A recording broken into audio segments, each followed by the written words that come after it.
नमस्कार आदाब दोस्तों महाराष्ट्र के अंदर चल रहे सियासी संकट में एक बार फिर से बड़े उलटफेर के संकेत मिल रहे हैं दोस्तों। खबर यह है एकनाथ शिंदे जिन्होंने उद्धव ठाकरे की शिवसेना से बगावत करके 40 विधायकों के साथ मिलकर बीजेपी के साथ सरकार बना ली, लेकिन अब खबर आ रही है कि एकनाथ शिंदे गुट के 20 से ज्यादा एमएलए पलटी मार सकते हैं, बीजेपी में शामिल हो सकते हैं, जिसके बाद महाराष्ट्र के अंदर एक और नया संकट पैदा हो सकता है। इसको लेकर के बड़ी खबर सामने आ रही है, जिसकी जानकारी आगे हम आपको इस वीडियो के जरिए से देंगे। साथ ही साथ दूसरी बड़ी खबर आ रही है, गुजरात विधानसभा चुनाव से पहले बीजेपी में भारी बगावत। बीजेपी के दिग्गज नेता और पूर्व एमएलए ने पार्टी छोड़ करके कांग्रेस पार्टी का दामन थाम लिया है दोस्तों। कौन से ये नेता है इसकी भी जानकारी देंगे। तीसरी बड़ी खबर यहां पर आ रही है, राहुल गांधी का मोदी सरकार और आरएसएस के ऊपर गंभीर आरोप। क्या कुछ इन्होंने आरोप लगाया है ये भी आपको सुनाएंगे। उससे पहले एक छोटी सी रिक्वेस्ट दोस्तों करेंगे, अगर आप भी चाहते हैं कि हमारे देश में जिस तरह से धर्म के नाम पर राजनीति की जा रही है, इस पर लगाम लगाने की जरूरत है। अगर मेरी इस राय से आप सहमत हैं तो कमेंट सेक्शन में अपना फीडबैक जरूर दीजिए। इस वीडियो को ज्यादा से ज्यादा लाइक करिए, शेयर करिए, चैनल को सब्सक्राइब जरूर कर लीजिए। बात करते हैं खबर की। जैसा कि आप जानते हैं महाराष्ट्र के अंदर चल रहे सियासी संकट में एक नए दिन कुछ ना कुछ देखने को मिल रहा है, जहां एक तरफ महाराष्ट्र के अंदर हुए ग्राम पंचायत चुनाव में महाविकास आघाड़ी ने बाजी मार ली है। एकनाथ शिंदे दोनों और बीजेपी गुट ने दोनों ने मिलकर के महाविकास आघाड़ी को पछाड़ नहीं पाया है। तो वही अब खबर आ रही है कि एकनाथ शिंदे गुट में फिर से बगावत हो गई है, और यह बगावत इस बार एकनाथ शिंदे और बीजेपी की जो सरकार चल रही है उसको गिराने तक पहुंच सकती है दोस्तों। ये दावा मैं नहीं कर रहा हूं, आप इस खबर को देखिए दोस्तों। यहां पर जो है नवभारत टाइम्स नाउ ने छापा है, ठीक है, नवभारत ने, कि शिंदे गुट के 22 विधायक बागी होकर थामेंगे बीजेपी का दामन। उद्धव नीत शिवसेना ने किया बड़ा दावा। ये जो है उद्धव ठाकरे गुट की तरफ से दावा किया गया है। मैं आपको पढ़ के बताता हूं दरअसल इसमें कहा क्या गया है। महाराष्ट्र में एक बार फिर से राजनीतिक भूचाल आ सकता है, और यह दावा कोई और नहीं बल्कि उद्धव ठाकरे गुट की शिवसेना ने किया है दोस्तों। अपने मुख्य पत्र सामना के साप्ताहिक कॉलम में उद्धव ठाकरे और शिवसेना की तरफ से दावा किया गया है कि अब सभी समझ गए हैं कि उनकी यानी शिंदे मुख्यमंत्री की वर्दी कभी भी उतार दी जाएगी। महाराष्ट्र की ग्राम पंचायत सरपंच चुनाव में शिंदे गुट की सफलता का जो दावा किया जा रहा है वो तो झूठा है ही, साथ ही साथ कम से कम एकनाथ शिंदे गुट के 22 से ज्यादा विधायक एकनाथ शिंदे से नाराज चल रहे हैं, कभी भी पलटी मार सकते हैं।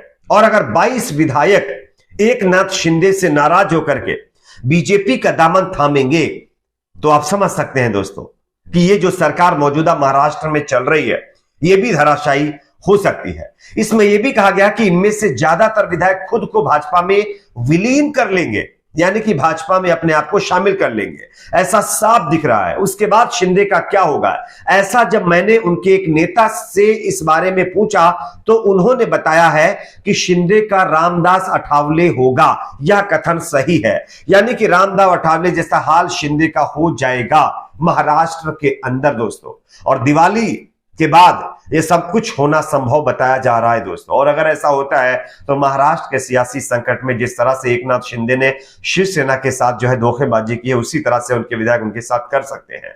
वैसे कहावत तो है ना, जैसी करनी वैसी भरनी। एक और खबर की बात करेंगे। अगली बड़ी खबर गुजरात से सामने आ रही है दोस्तों। गुजरात के अंदर बीजेपी में बगावत हो गई है। आप इस खबर को देखिए। बीजेपी के दिग्गज नेता और पूर्व एमएलए ने बीजेपी छोड़ करके कांग्रेस पार्टी का दामन थाम लिया है दोस्तों। साल के अंत में होने वाले विधानसभा चुनाव में गुजरात भी शामिल है, हिमाचल प्रदेश भी शामिल है, और गुजरात के अंदर सियासी उठापटक भी जारी हो चुकी है। बीजेपी जीत का दावा कर रही, कांग्रेस पार्टी जीत का दावा कर रही है, लेकिन इसी बीच बीजेपी के अंदर भारी बगावत के आसार नजर आ रहे हैं। भाजपा के पूर्व विधायक बालकृष्ण पटेल रविवार को कांग्रेस पार्टी में शामिल हो गए दोस्तों। पटेल ने दावा किया है कि कड़ी मेहनत और प्रतिबद्धता के बावजूद उन्हें सत्तारूढ़ दल में दरकिनार किया गया। यानी कि नेताजी ने, बालकृष्ण पटेल जी ने, जो बीजेपी के एमएलए रह चुके हैं, उन्होंने कहा है कि हमने पार्टी के अंदर रह करके बहुत मेहनत की, बहुत काम किया और उसके बावजूद भी उसका सिला हमको बीजेपी ने नहीं दिया और इसी से आहत होकर के हमने पार्टी छोड़ी है और कांग्रेस पार्टी का दामन थाम लिया है।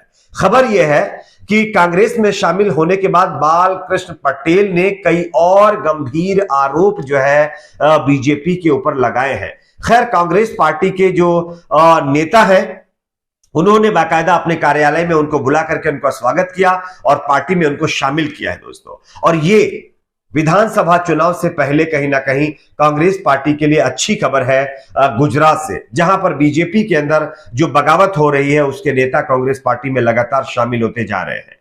एक और खबर की बात करेंगे दोस्तों, जो कि आ रही है राहुल गांधी खेमे से। खबर यह है कि राहुल गांधी ने अब बीजेपी आरएसएस के ऊपर गंभीर आरोप लगा दिए हैं दोस्तों। वैसे आप जानते होंगे हमारे देश में नफरत और घृणा जैसे कई मुद्दों को लेकर के राहुल गांधी अक्सर बातचीत करते रहते हैं, बयान देते रहते हैं और अक्सर बीजेपी और आरएसएस को निशाना बनाते ही रहते हैं। लेकिन इस बार फिर से राहुल गांधी ने आरएसएस और बीजेपी को आड़े हाथों लिया है। मैं आपको खबर दिखा रहा हूं, आप इस खबर को जरा देखिए। पंजाब केसरी ने छापा है कि राहुल गांधी का आरोप, देश में बीजेपी आरएस फैला रही है घृणा, यानी बीजेपी आरएसएस जो है देश में घृणा फैला रहे हैं। कांग्रेस नेता राहुल गांधी ने भारतीय जनता पार्टी और राष्ट्रीय स्वयंसेवक संघ पर देश में नफरत फैलाने का आरोप लगाते हुए रविवार को कहा है कि भारत जोड़ो यात्रा का लक्ष्य सद्भावना और भाईचारे को प्रोत्साहित करना है। भारत जोड़ो यात्रा के कर्नाटक चरण के पूरा होने के बाद रविवार को सुबह तेलंगाना में प्रवेश करने के बाद गांधी ने एक जनसभा को संबोधित करते हुए यह बयान दिया है। उन्होंने साफ कहा है कि हमारी भारत जोड़ो यात्रा का सीधा मतलब है कि बेरोजगारी और महंगाई के ऊपर हम सवाल उठाएंगे। उन्होंने कहा कि यह यात्रा भाजपा आरएसएस की विचारधारा, घृणा और हिंसा के खिलाफ है।